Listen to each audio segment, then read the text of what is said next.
Jeshi la Polisi lingependa kuwapa taarifa ya hali ya usalama nchini kwa kipindi cha masaa 6 tangu tulipowapa taarifa ya awali majira ya saa 6 mchana leo tarehe 9 mwezi wa 12 2025.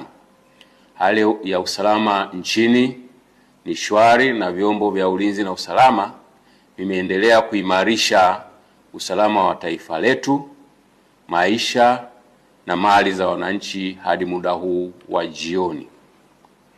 Jeshi la Polisi kwa kushirikiana na vyombo vingine vya ulinzi na usalama vingependa kuhakikishia kuwa kuanzia majira haya ya jioni vitaimarisha zaidi ulinzi na usalama tunapoelekea usiku ili kuzuia na kudhibiti vitendo vyovyote vinavyoweza kuwa ni tishio kiusalama.